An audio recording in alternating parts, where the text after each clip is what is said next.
Hey there folks, my name is Misadventurer, and welcome back to my Icenia campaign. Just wanted to quickly thank everyone who checked out the first episode. It got more views than I was expecting, that being, at this point, a couple dozen, so I'm kind of blown away, because that means a couple dozen people checked out the video, which is pretty exciting. That may have also just been me watching my own video, because I wanted to get myself hyped up to make this follow-up. So, we're back here in Britannia, playing as Icenia. One thing I will say right away at the start is I made a promise about using the Roman pronunciation, and then I went ahead and called this place Venta Icenorum, like a pleb.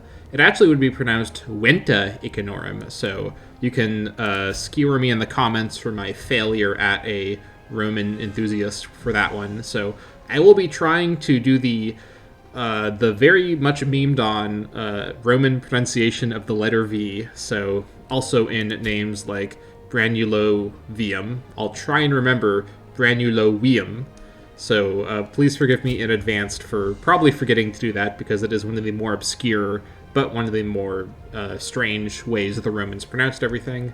But anyways, we're going to proceed. Last time we did a bunch of setup and didn't even unpause in preparation for our war with Trinomantia, who we are now able to declare war on, but not quite yet. If we actually looked at this, this is the hard limit I talked about last time about the November 1st war declaration requirement. So that being said, though, we are pretty well prepared. We've got our claim, and we have our ally Duratriga down here. So what else do we need to do before we unpause? Well, there's a few more things. One thing we need to do is get our ideas sorted out. So we're going to go ahead and grab the military idea of martial ethos. Ensuring that our soldiers and veterans hold a prestigious place in the social hierarchy is key to their contentment and loyalty. So of the three military ideas, permanent shipyards is definitely not the one for us, for reasons I outlined in the first episode. We're not going to really do anything naval for quite a while, so the shipbuilding cost is just kind of wasted. Ordered retreat is a decent alternative in some circumstances. I think that because our army is going to be pretty small, we're just going to have the four unit minimum levy like most of our neighbors. The benefits of reinforcement speed and army morale recovery are the sorts of things that scale a lot with a larger army. So at this small scale of army where everyone has about the same number of soldiers, having an ally that doubles your soldier count, sort of, and also having morale of army bonuses are basically what win us wars. So martial ethos is the way to go. We have accepted that. And then secondly, the oratory idea. Now, I really like having an oratory slot because of sanctioned privileges. This adds a minus 0.05 monthly corruption malus on all of our characters. If we look at Donwyn, for example, her corruption gain, it's a base plus 10 because she's siphoning funds. Leaders generally do siphoning funds by default, and a lot of other characters do as well. And the effect of this isn't super immediate, but over time, this just kind of background corruption gain can really start to damage your economy, especially when you're a larger nation, when you're maybe thinking of transitioning to an empire and you have many governors and sort of a big political game going on. Everyone being super corrupt can really destroy your treasury, and it's extremely expensive to try and do damage control once it's too high. So even though corruption is at a individual character basis, the effect of it on your nation is effectively a national corruption amount, a bit more similar to EU4, where corruption is displayed at the national level, because that game doesn't really have a big character focus. But all that is to say, directly counter, because most schemes that create corruption are going to be that plus 0.10. I'm not sure if siphoning funds is the only one, but having a minus 0.10 corruption reduction happening at the same time will go a long way in the long run towards protecting our nation. The other reason to pick that, by the way, is the other options aren't super valuable for us. Military administration is the second best option, extra loyalty for generals and admirals. This is actually quite key for a tribal nation. This may be what I would pick for a migratory tribe, actually, as an example, because the other clan chiefs are always going to be generals, or rather, this would be active while they were generals, And when their troops are raised, their power base would actually go up because of that. So their loyalty will necessarily dip when the troops are raised, because they, of course, lead parts of your levy. Their sort of clan retinue, essentially. However, the benefit of sanctioned privileges is too good to ignore. And then the other option, Hospitium, is plus 33% opinion maximum. This is useful if you're trying to live and exist as a small nation next to a super powerful, aggressive nation like Rome. If you're trying, or like a Carthage or whatnot, you're trying to kind of keep them away from you for a long time. These opinion bonuses are more useful in that circumstance. For us, we're going to go with sanctioned privileges. By agreeing to look the other way from time to time, we can lessen our reliance on using currency as a tool for bribery. We're going to grab that. Now, another thing we're going to do is get our capital trade imports figured out right here. We have 2 by default, just from trading permits, which is, I don't recall if that is it's not a technology that we have, because I don't think we have any technology at the start here.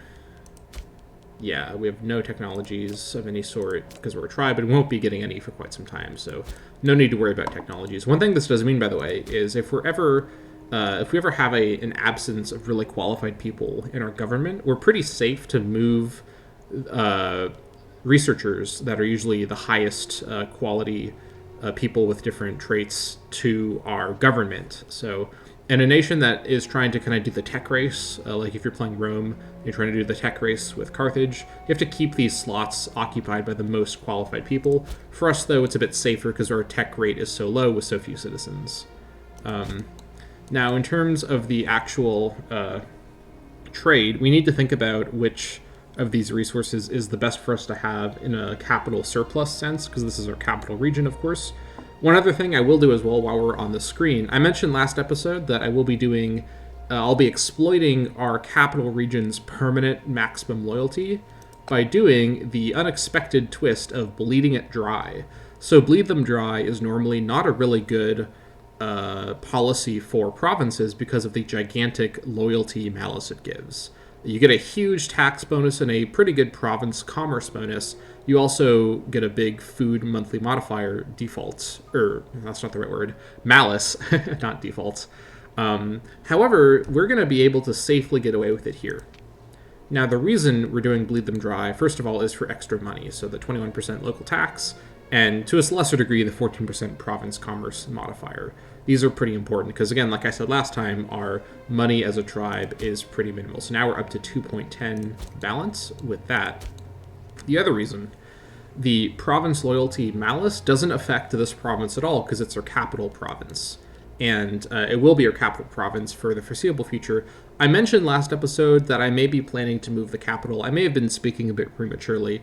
In the long term, I do want Londinium to be our capital city because it's a really, really, really good location for reasons I'll talk about in the future once we actually have Londinium, which will hopefully be pretty soon.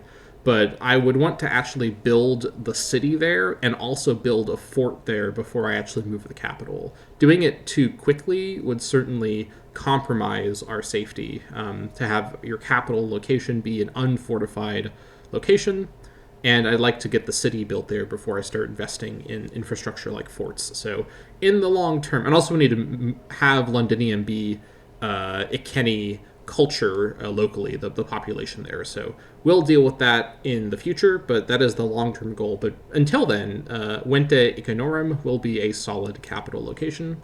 It is, of course, where one of our citizens are, and probably the other citizen will move there pretty soon.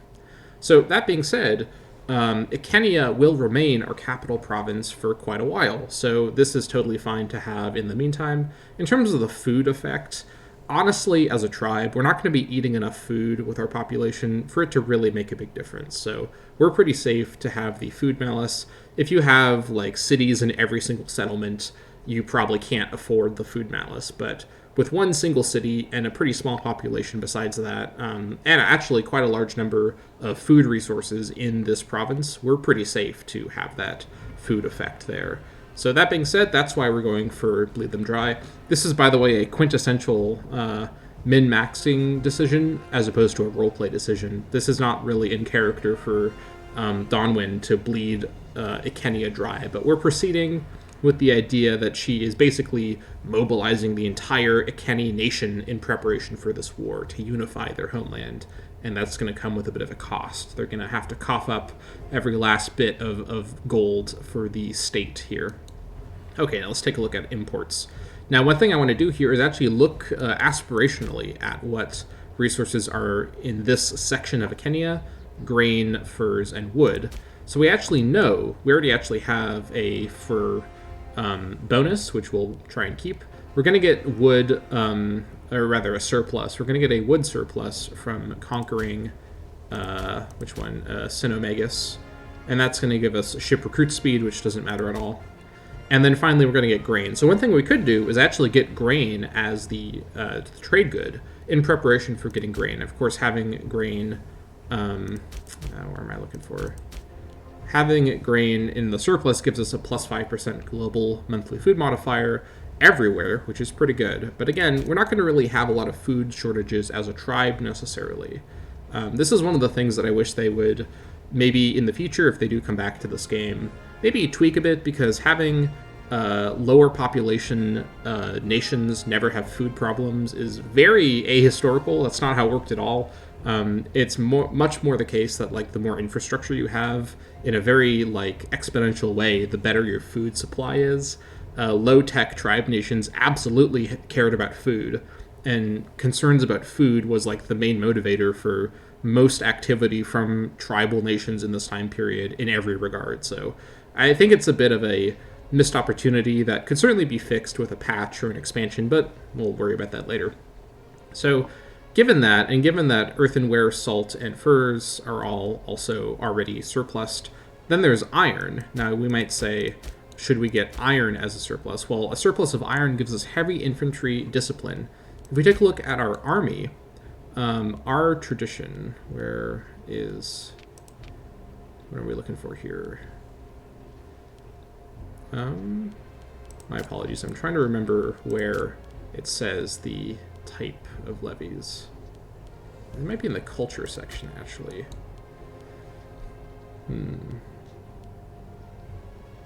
Here it is. Okay.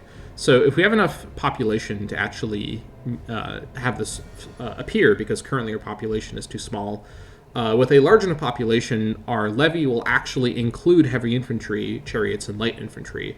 However, our population is too small, and so our levy is light infantry and light cavalry. So that bonus would someday be useful, but not right away. And so lastly, there's, well, I guess we covered everything because wood is included here. So what we're going to do instead is we're going to actually trade purely for monetary purposes.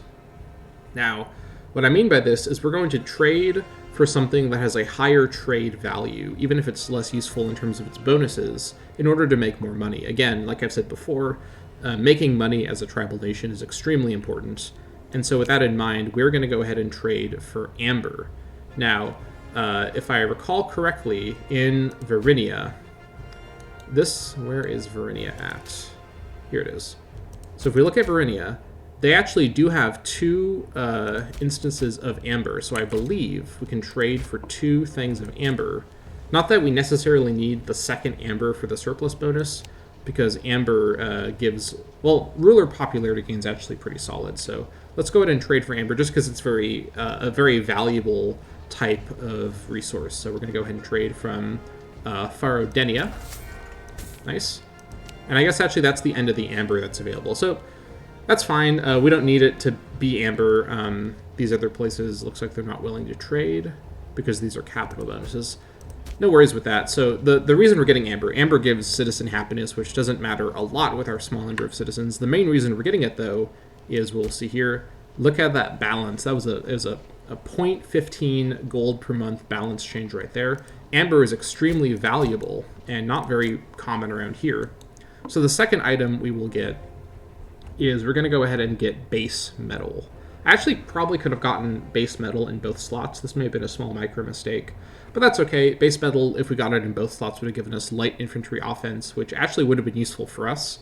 But amber is a bit more valuable, so it's not necessarily a huge loss, and we'll just roll with it. So base metal represents things like gold, copper, tin, and lead. Or sorry, not gold. Gold would be precious metal. So copper, tin, and lead, and whatnot. we're going to trade with the Gauls for that one. So with that, we now have our capital slots filled up, and you can already see our economy is slightly improved. Again, these numbers are quite small, but at this tribal level, every 0.01 gold per month makes a big difference. So that's done. The bad research ratio, this notification will stay here for a long time.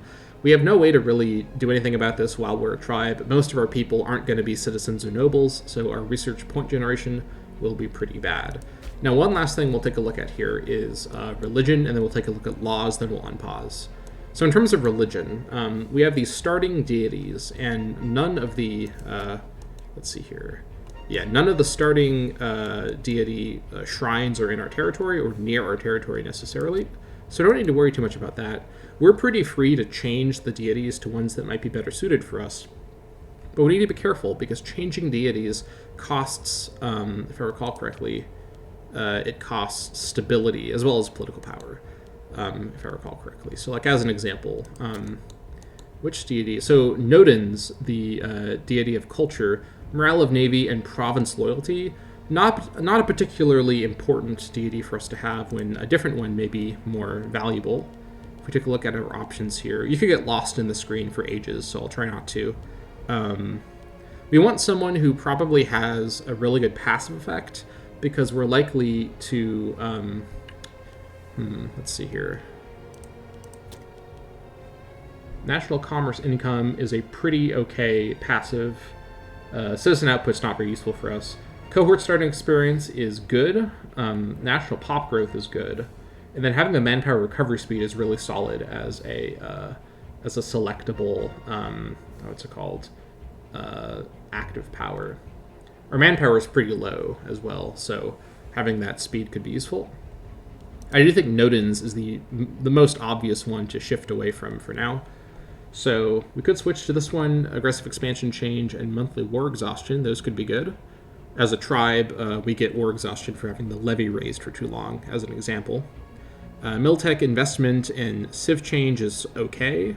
Civ change by passive is really, really good, and the ruler pop gain from Omen could be quite useful. So Maponos is a very, very likely pick for our replacement. Belisama, research points, not useful. Pop assimilation speed, actually kind of useful, but the research point passive is so unhelpful for us, not likely. Belinas, religion happiness, well, everyone on the island is the same religion, so that's a pretty good passive. Noble happiness doesn't matter at all. And this one, again, this is probably the worst one for us, religious tech investment and research points as the Omen, definitely not. So Maponos, we're going to go ahead and change. So this costs us 15 stability. And this is a pretty big cost. Stability raises quite slowly, and a lot of things depend upon stability. Now we're going to go ahead and select this, though, because getting that passive civilization change is incredibly valuable for a tribe that's trying to settle and civilize, and the Omen effect of monthly ruler popularity gain is quite useful for a one ruler type of government like a tribe or a monarchy. So we'll select that.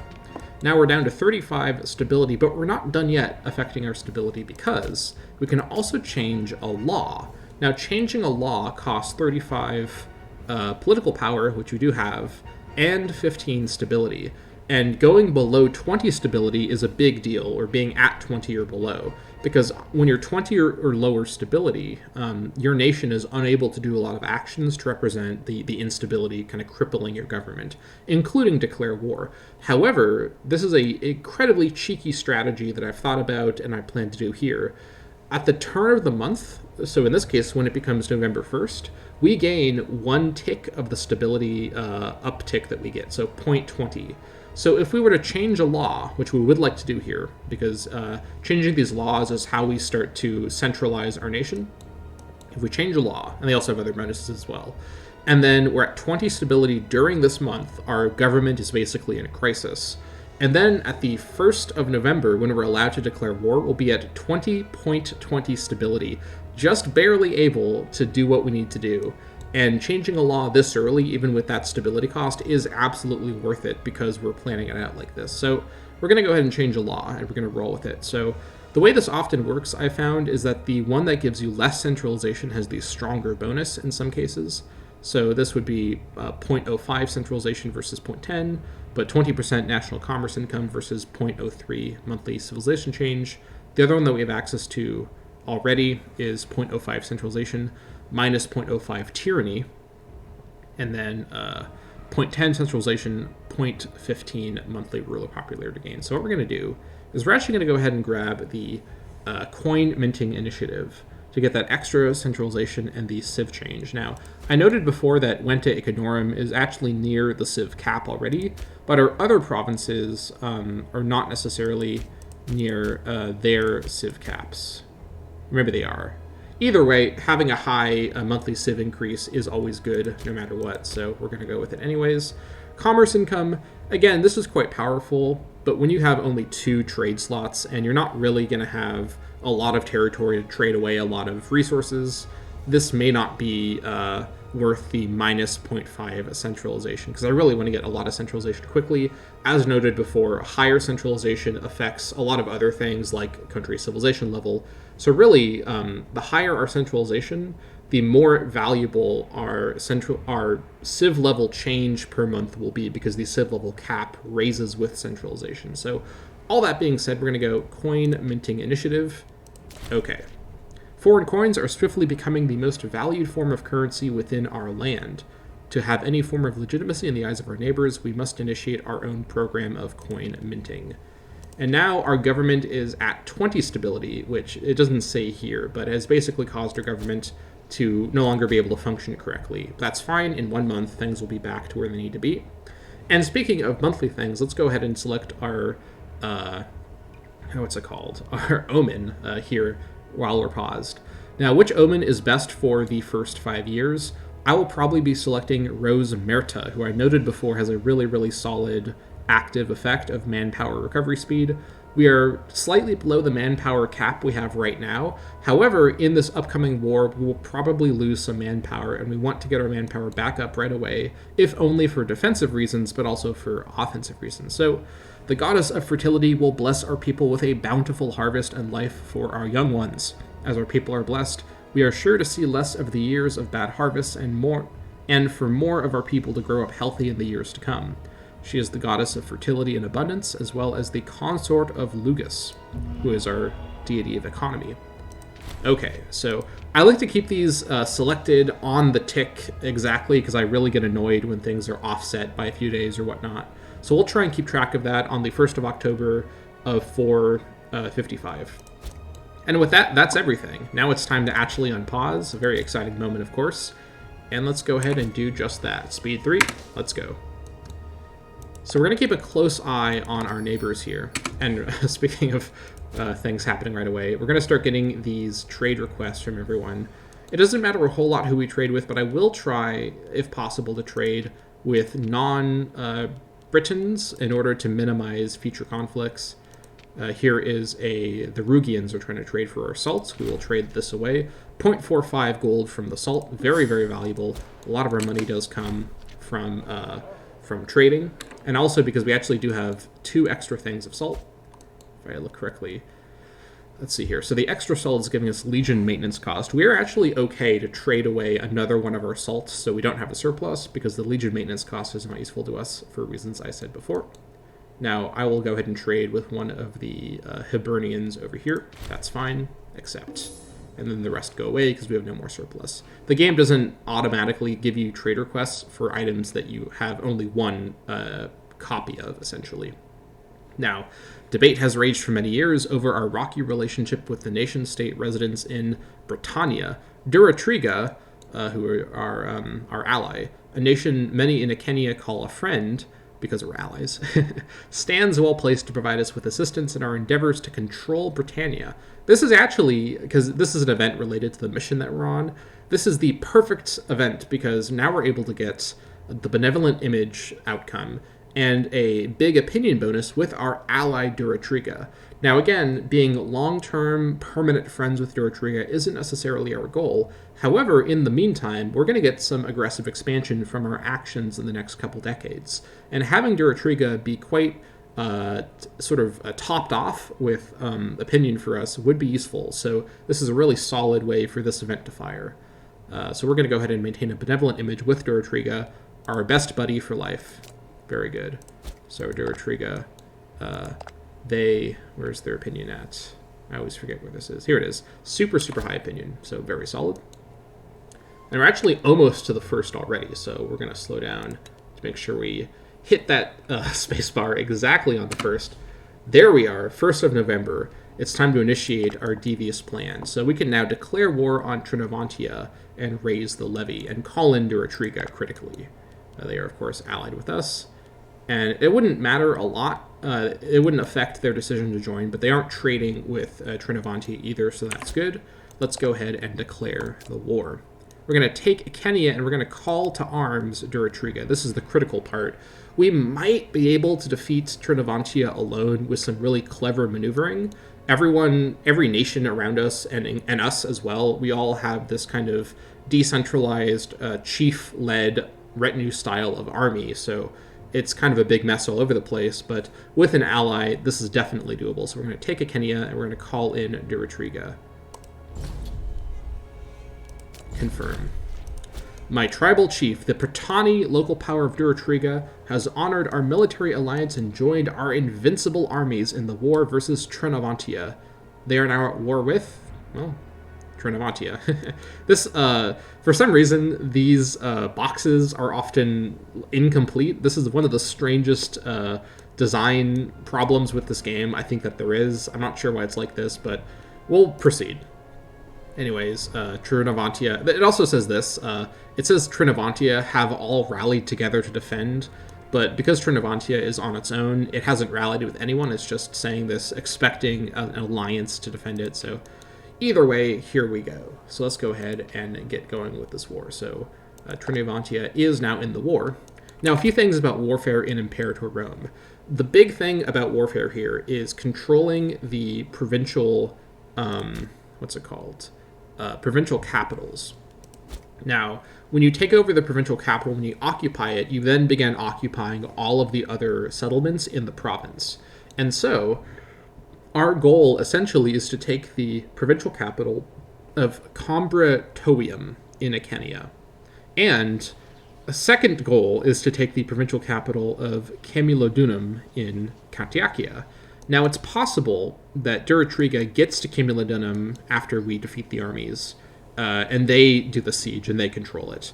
What we're going to do, if that happens, is be very cheeky and actually just wait for a while, and they will eventually give us the occupation of Trinovantia.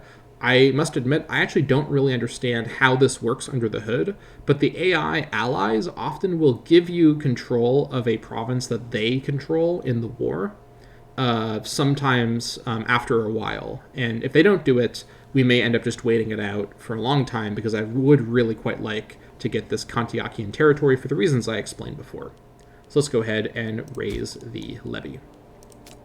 Here we are. So this is our levy of 2,000 men. Of course, each unit is 500 people. And it is split between, let's see here, Chief Caltram, who is controlling the 1,000 light infantry. So we're going to go ahead and give him a tactic that better works for this. Now, which one should we go for? The enemy will probably have the same light infantry, horsemen, and maybe chariots, so probably want to give him skirmishing. And then for myself, with my entirely cavalry army, we're going to go for probably envelopment. Yeah. I don't know a lot about the tactics, I'll admit, but we'll have to just proceed with this. And we unfortunately cannot merge these armies together because these are led by different clan chiefs. One of the downsides of playing as a tribal nation. Now that we are all set to go, let's see here. Anything else I want to do?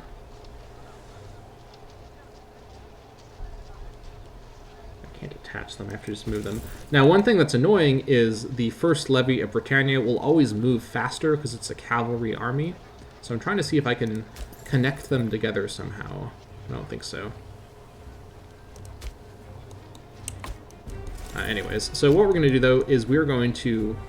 Actually, we're going to stay stationary for a moment and wait for Duratriga to raise its forces, because if Trinovantia wants to come fight us in Venta Icenorum, we will certainly take that defensive fight, but I'd rather wait for them and Durotriga to commit to one another.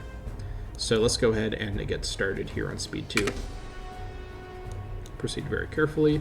Camulodunum is where their army will spawn. It's in the fog of war, so we can't see what their army's up to. But here comes the larger than ours Durotrigan army. That's good to see.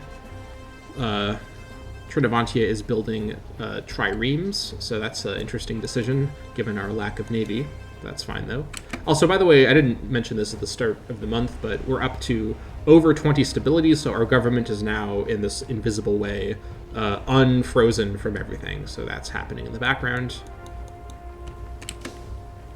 All right, we need to keep a very close eye on what's going on down here. These guys are, I think, just getting their organization up. Or organization, this isn't Hearts of Iron, their morale up. Still waiting for what's going on here. What are these guys doing? Let's go ahead, actually, and just to be safe, indicate. Where is it at?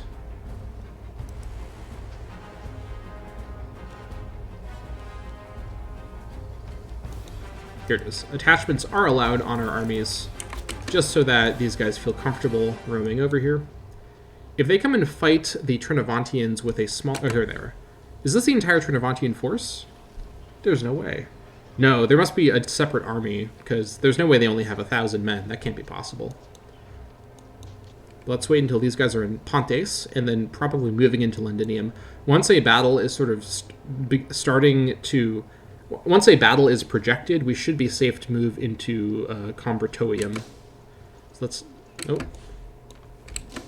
Durotriga is making some very strange tactical choices. Okay, they're moving into Pontes now.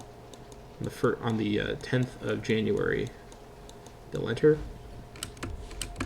So let's watch very carefully. I'm scared about a hidden army in Camulodunum, although a hidden army in Camulodunum will be too small with... okay, Trinovantia has gathered its entire force in Londinium, which means we should probably actually help Durotriga. Let's see what Durotriga does. Durotriga has weirdly split its forces in two. Not very smart by the AI. Let's move to Bramulovium, just to be safe, and prepare. Okay, the Matter of Britannia. The region of Britannia has remained a valuable source of trade and commerce for our nation for many long years. Many amongst the clan council insist that such a bountiful land would serve much better purpose if fully integrated under the Icenian banner. Of course, as with all matters of state, many are in opposition, claiming that a healthy relationship with their neighbors is far more important than a wanton land grab. The leaders of each side have presented their arguments and asked for an arbitration as to which method would be more appropriate in our dealings with the various state resident in Britannia. We long for friendship and cooperation in Britannia, which will annoy Segovax, who is the magistrate, so not a very critical character, as opposed to the researcher. That's fine. We'll go ahead and long for friendship and cooperation. We're trying to get a peaceful outcome for... Okay, this is interesting. You're going to Londinium. We may have to go join this battle before the Durotrigans screw it all up, so... Ooh, okay. Okay, they stopped doing it. Are you going to come attack me in the marsh, which I'd be fine with? Let's wait in Bramulovium for a moment and see what the Trinovantian army does. Let's take a look at the defensive terrain that this gives us.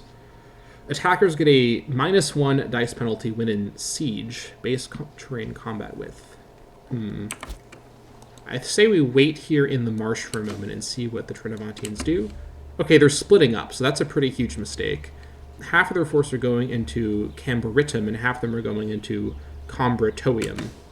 Let's see if they stick with that plan. If so, once one of them is locked, we can pounce.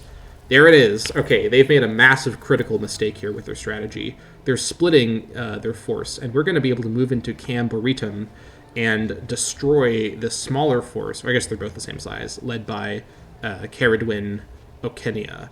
However, that will have to wait for the next episode. Thank you so much for bearing with me. Now that we're actually in the war, I have to go ahead and cut it off here before the actual fighting begins. But Donwyn will lead her forces to great victory next time on the Icenia campaign. Thank you all for watching, and I will see you next time.